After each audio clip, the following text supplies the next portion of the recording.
How do you go about getting your first client, right? That is the big question. And here's the thing, right? Like you do all this work, you're really busy getting either licensed, registered, established. You have this checklist of things you have to do. You're setting up your home office, busy, busy, busy, busy. And then you get the green light that you can start operating. If that's registration, LLC, if that's the insurance piece, if that's your application and getting your license, depending on where you live, it all is different, but you get the green light. And then you're like, how do I get my first client? How do I do this? And a lot of people go to Medicaid. They want to get Medicaid certified. Nothing wrong with that. I think it's a great idea. And I do have to remind people, because it can take so long to get Medicaid certified and approved, that you also need to be building out your private pay base, your long term care base, working with those insurance companies, because it can just take a long time and you can get kind of like you're at that go, go, go, go, go. And then you get like at this like standstill, stuck phase, and that just doesn't feel good. You want to keep your momentum going, right? So put Medicaid on the back burner. I mean, get it started, but kind of let it cook because it can take some time to do that.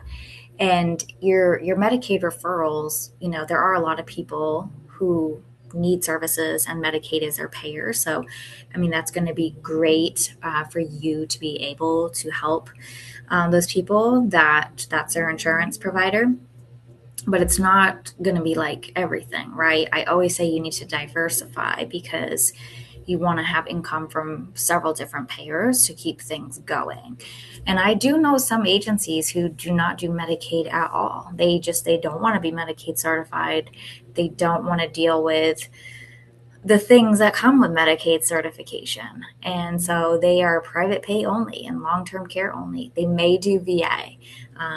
But just to give you that too, because I tell a lot of my students that, and it's like a light bulb for them like, oh, right, I don't have to just do Medicaid. That's just what I've been told or what I thought I had to do.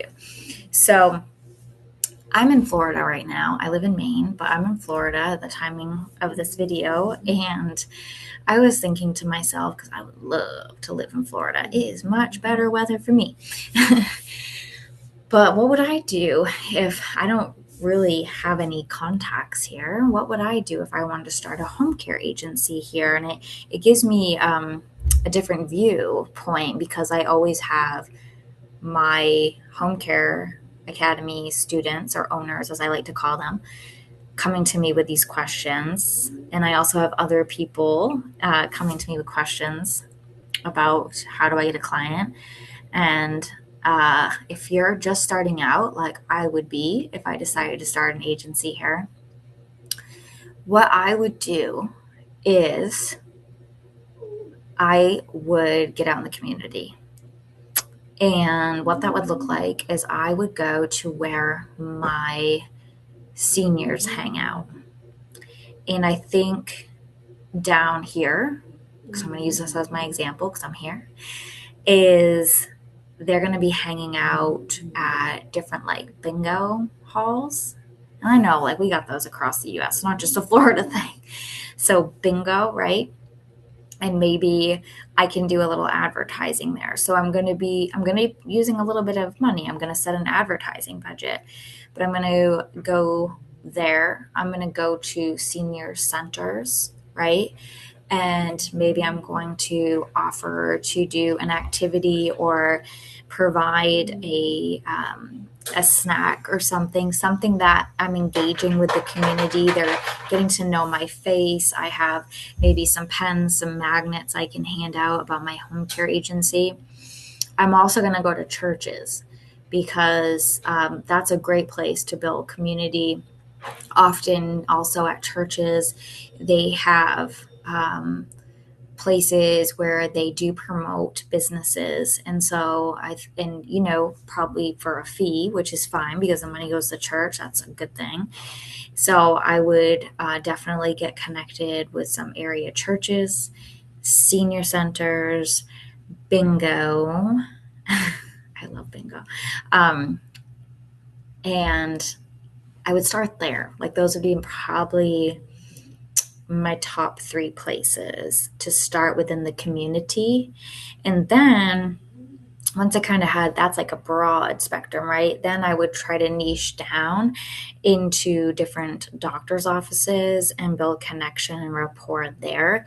So I would have my brochures. I would also have um, my marketing booklet that I have inside of the academy. So that is just for the eyes of social workers, discharge planners, that they need to know about the home care agency and what they're all about, what they can do for the patients or the clients, how they operate, what makes them different. It's like a 12-page booklet that is just for them, educating them on my agency. And so I would be distributing those as well to those doctors' offices. And I think that is how I would do it. Other places to consider would be different food places that seniors like to hang out, maybe breakfast places, diners.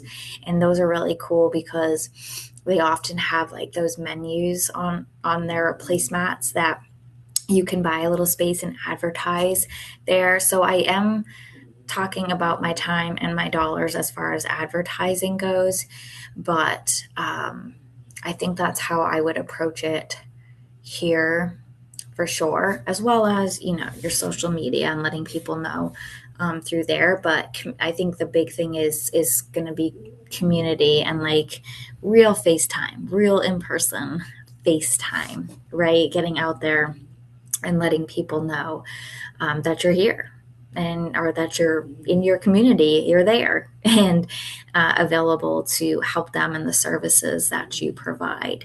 And that brings me to a last thing.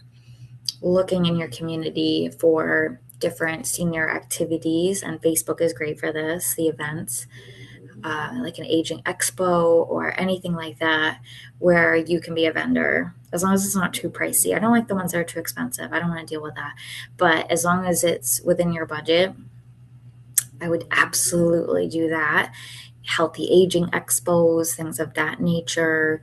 You want to be there. You want just to keep being like top of mind for people in your community. So when they need home care services or a loved one needs home care services, they're going to remember you, right? And so always having something too that they can grab a hold of and keep.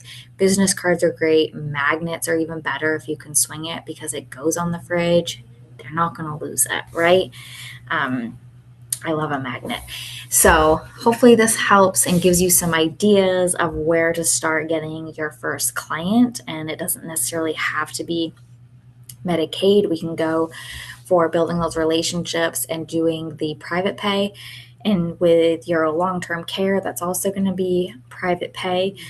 You can that's a whole other video actually. That's a whole other time. Hope this helps. If you have any questions, don't hesitate to reach out. Support@BethanyRatcliffe.com. Take care.